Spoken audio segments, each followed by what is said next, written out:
शहर के पास बारामती नाम के गांव के एक छोटे एरिया में राजू नाम का मिस्त्री अपनी पत्नी के साथ रहता था।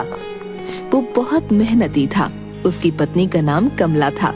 उसने कई बड़ी बड़ी बिल्डिंग, घर, महल में काम किया था। वो उस एरिया का प्रसिद्ध और होशियार राजमिस्त्री था। वो रोज सुबह अपने काम को जाता और शाम को घर वापस आता और सुखी जीवन जीता। पर किस्मत को कुछ और ही मंजूर था।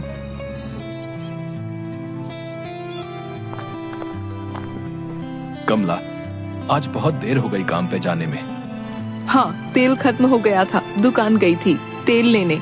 वहाँ भी बहुत भीड़ थी, इसलिए समय हो गया जी। चलो कोई बात नहीं, मेरा टिफिन तैयार हो गया। हाँ, अभी लाई। कमला टिफिन लेकर आती है। और हाँ, तुम्हारी तबीयत रात से कुछ ठीक नहीं लग रही। मैं शाम को जल्दी आऊंगा, फिर हम अस्पताल जाएंगे। ठीक है।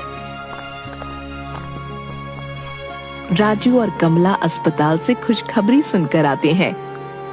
आज मैं बहुत खुश हूँ। हाँ, मैं भी। हमें लड़का होगा या लड़की? जो भी हो, मैं उसे बहुत पढ़ाऊंगा, बहुत खुश रखूंगा।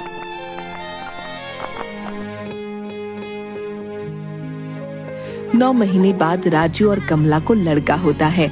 राजू उसे हाथ में लेकर, कमला देखो, हमें लड़का हुआ है। आज मैं बहुत खुश हूँ। मैं इसे खूब पढ़ाऊंगा। हाँ, हमारा बच्चा हमारा नाम रोशन करेगा। हाँ, आज से मैं और ज्यादा मेहनत करूंगा और इसे खूब पढ़ाऊंगा। इसे मैं अपनी तरह काम पे नहीं भेजूंगा। मेरा बेटा नौकरी करेगा, है ना कमला? हाँ, हमारा बेटा ऑफिसर बनेगा। कमला और राजू अपने बेटे का नाम राहुल रखते हैं। वो उसे खूब पढ़ाते हैं, उसे बाहर पढ़ने भेजते हैं।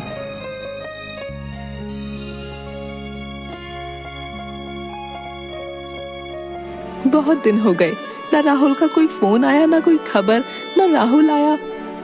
देखा कमला, हमारा बेटा कितना मन लगा के पढ़ाई कर रहा है। उसे समय नहीं मिल रहा होगा। उतने में पोस्टमैन आता है। राजू से, तुम्हारे लिए चिट्ठी आई है।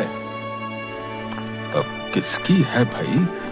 अब लाए हो तो पढ़ के भी बता दो। राहुल की चिट्ठी है। मेरे बेटे ने चिट्ठी भेजी है। क्या लिखा है?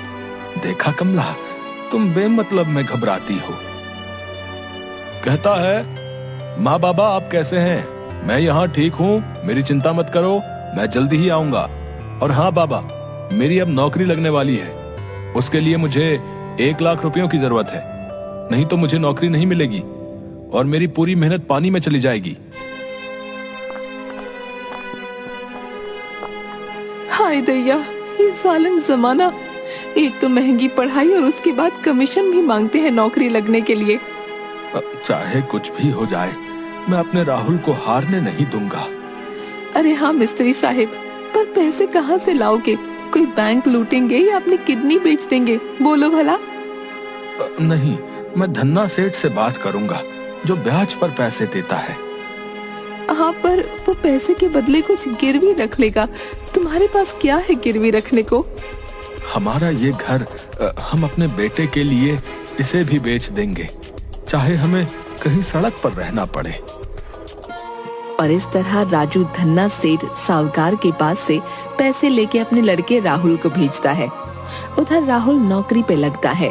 कुछ दिन में ही उसे एक लड़की पसंद आती है। वो उससे शादी कर लेता है और अपनी दुनिया में ही खुश हो जाता है। माँ बाप को भूल जाता है।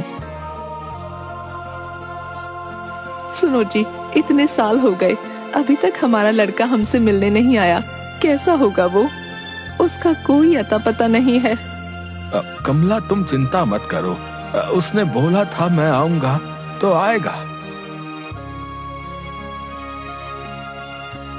राजू को बहुत चिंता होती है कि वो कर्जे के पैसे कैसे चुकाएगा।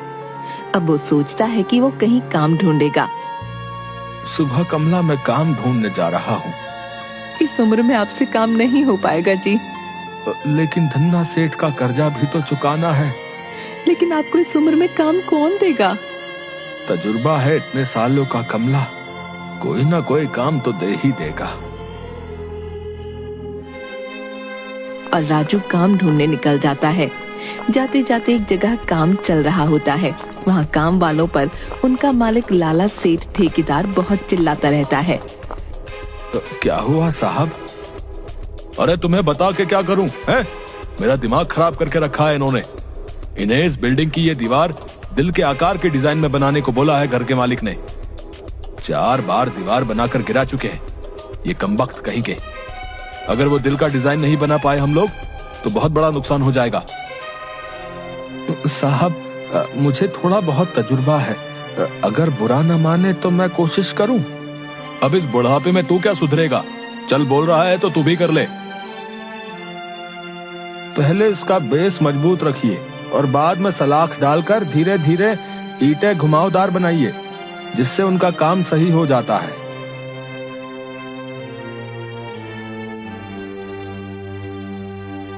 राजू, तुमने आज मुझे करोड़ों के नुकसान से बचाया है। शुक्रिया साहब।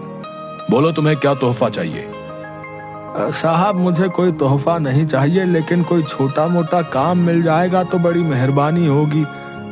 तुम इस उम्र में क्यों काम करना चाहते हो? साहब मैंने मेरे बेटे के पढ़ाई और नौकरी के लिए कर्जा लिया था, वो चुकाने के लिए मुझे काम चाहिए। लेकिन इस उम्र में? साहब मैं बहुत सालों से मिस्त्री का काम कर रहा हूँ, मुझे इस काम का अच्छा तजुर्बा है। अच्छा मेरा एक काम है, अगर तुमने उसको कर दिया तो मैं मानूंगा कि तुम्हें अच्छा तजुर्बा है। हाँ हाँ साहब आप बताइए, मैं अपनी तरफ से पूरी कोशिश करूंगा। और हाँ, अगर ये काम तुमने कर दिया तो मैं तुम्हारा पूरा कर्जा चुका दूंगा। तो तुम कल मेरे घर आ जाओ और मैं तुम्हें पूरा काम बता दूंगा। जी साहब मैं कल आऊंगा। धन्यवाद साहब।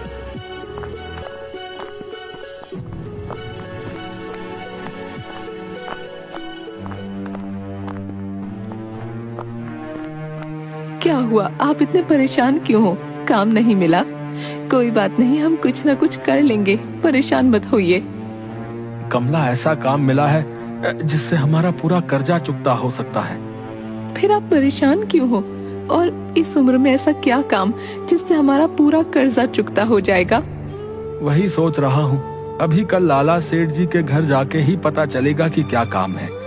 अब चलो खाना खाते हैं और आराम करते हैं, सुबह लाला सेठ के घर भी जाना है। हाँ ठीक है।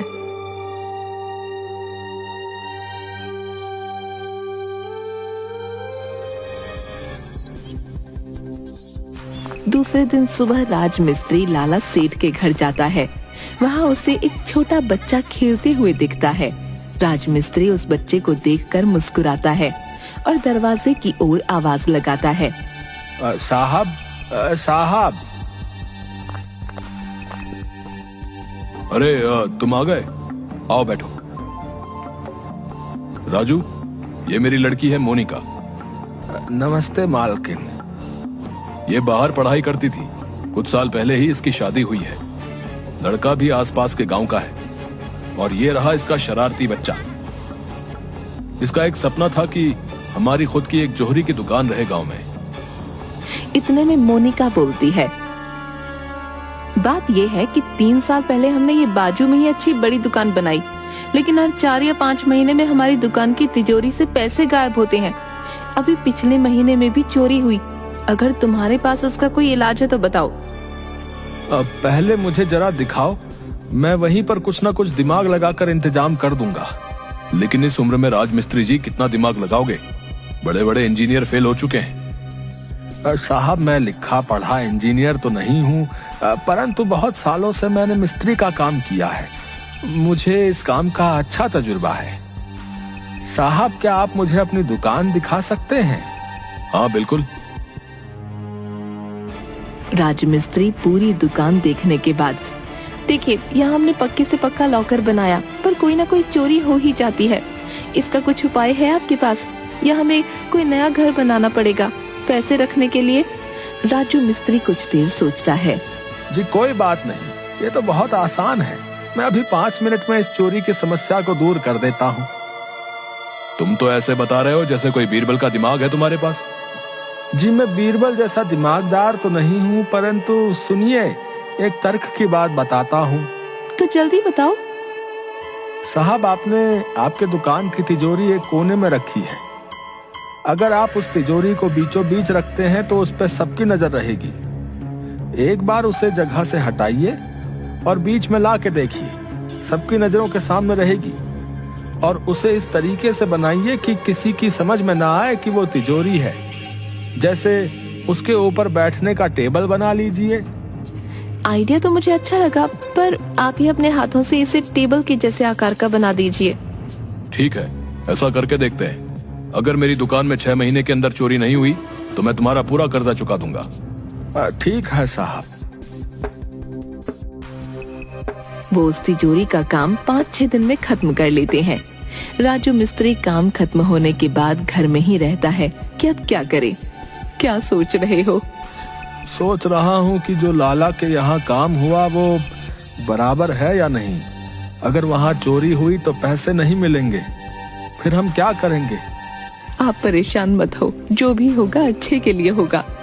लाला सेठ के काम को अब 8-9 महीने हो जाते हैं। मैं आपको इतने सालों से बोल रही हूँ कि मुझे मेरे ससुराल को देखना है, लेकिन अभी तक आपने ना अपने गांव का नाम बताया, न कभी लेकर गए। तुम्हारे लड़के से तुम सिर्फ 6 महीने दूर रहे तो इतने तड़प रहे हो। कभी सोचा है कि तुम्हारे माँ और बाप पर क्या बीत रही होगी? अब परसों तुम्हारा बर्थडे है तो मैं चाहती हूँ कि हम यहाँ मनाएं, नहीं तो मैं कभी भी वापस नहीं आऊंगी। मोनिका का पति राहुल ही रहता है, जो राजू मिस्त्री का लड़का था। अपनी पत्नी की ऐसी बात सुन के राहुल को बहुत पछतावा होता है। मुझसे बहुत बड़ी गलती हो गई मोनिका, जो मैं इतने साल अपने माँ और बाबा से मिलने नहीं गया और न ही तुमसे मिलाया। मुझे माफ कर दो। अब कोई बात नहीं, जाने दो। लेकिन यहाँ से जब हम वापस जाएंगे तो सबसे पहले आप मुझे मेरी ससुराल लेकर जाओगे, तभी तुम्हारी गलती माफ होगी। हाँ ठीक है, और मैं मेरे बर्थडे पर तुम्हें एक सरप्राइज दूंगा। नहीं, सबसे पहले मैं दूंगी, फिर तुम, ठीक है? हाँ ठीक है। फोन रखकर राहुल अपनी गलती पर बहुत रोता है और दूसरे दिन अपने माँ और बाबा को मिलने जाता है। लाला सेठ का आदमी राजू मिस्त्री को ढूंढते ढूंढते उसके घर पहुंचता है। लाला सेठ का आदमी राजू मिस्त्री और कमला के पास जाकर, क्या आपका नाम राजू है और आपका नाम कमला? हाँ। आपका राहुल नाम का कोई लड़का था? ये सुन के दोनों की आंख में पानी आता है और वो दोनों गर्दन हिला के हाँ बोलते हैं। साहब, आपको ये सब कैसे पता? वक्त आने पे सेठ आपको जल्दी ही एक खुशखबरी देंगे। अभी आप ये कुछ सामान रखिए, इसमें मिठाई और कुछ कपड़े हैं। सेठ जी की तरफ से भेंट समझिए। राजू मिस्त्री और कमला एक दूसरे की ओर देखते हैं और अचंभे से, शायद तुम्हारे बनाए हुए लॉकर या किए गए काम से सेठ बहुत खुश है, इसलिए उन्होंने हमें ये भेंट दी है। परंतु मुझे तो कुछ और ही बात लग रही है। जाने दो, जो भी हो, हम उस धन्ना सेठ का कर्जा चुका देंगे शायद। लाला सेठ के आदमी के जाने के कुछ देर बाद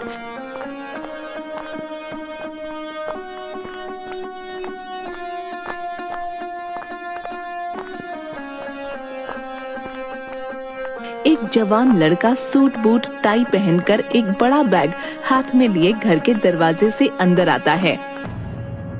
जी, आप हमारे घर में क्यों घुसे चले आ रहे हैं? आप कौन हैं? कमला अपने लड़के की शक्ल पहचान जाती है और रोने लगती है। एक बार तो मिलने आ जाता बेटा, ऐसा एक पल भी नहीं गया जिस पर हमने तुम्हें याद नहीं किया हो। माँ बाबा, मुझे माफ कर दो, मुझसे बहुत बड़ी गलती हो गई। चल बेटा, मैं तुझे अपने हाथों से खाना खिलाती हूँ। और वो बहुत सारा भोजन बनाकर उसे खिलाती है। अरे आहिस्ता से, अरे धीरे धीरे खा। तुझे अभी कहीं जाना तो नहीं है? इतनी जल्दी क्यों कर रहा है? हाँ, मुझे अभी कहीं जाना है, परंतु मैं कल सुबह ही तुम्हें लेने आऊंगा। नहीं बेटा, तू कहीं मत जा, हम अब एक पल भी तेरे बगैर नहीं रह सकते।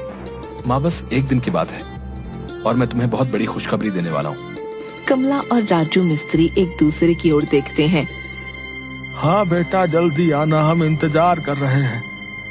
राहुल वहाँ से निकलता है।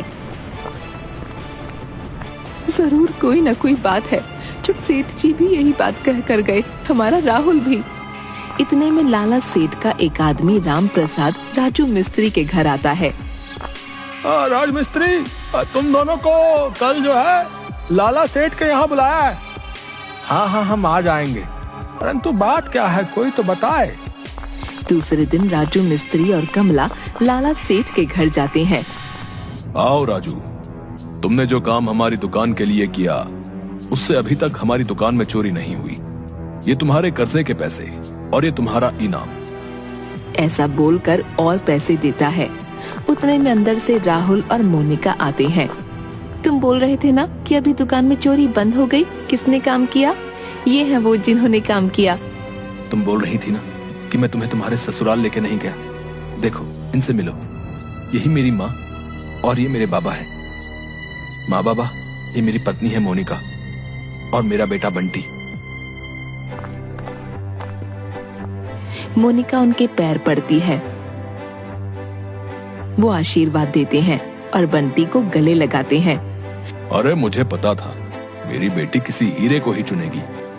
तुम तो खास हो ही, परंतु तुम्हारे पिताजी और उनका तजुर्बा उससे भी खास है। मालिक, ऐसा ना कहो। यह हमारे लिए बहुत बड़ी गर्व की बात है कि हमारा लड़का आपकी लड़की से शादी की है। अरे ये मालिक वालिक छोड़ो, है? आओ गले मिलो भाई। अब तुम हमारे समधी हो गए हो। और हाँ, याद रखना, शायद मेरे पास पैसे ज्यादा होंगे, परंतु तुम्हारे पास तजुर्बा ज्यादा है, इसलिए कोई छोटा या बड़ा नहीं। हमें अपने माता पिता की सेवा में हमेशा रहना चाहिए, चाहे ही हम किसी बड़े मुकाम को हासिल कर लें, लेकिन असली स्वर्ग तो माता पिता के चरणों में ही है। व्यक्ति को पैसे के साथ साथ तजुर्बा भी कमाना चाहिए, क्योंकि किसी भी उम्र में, किसी भी हालात में आपके तजुर्बे की कीमत होती है।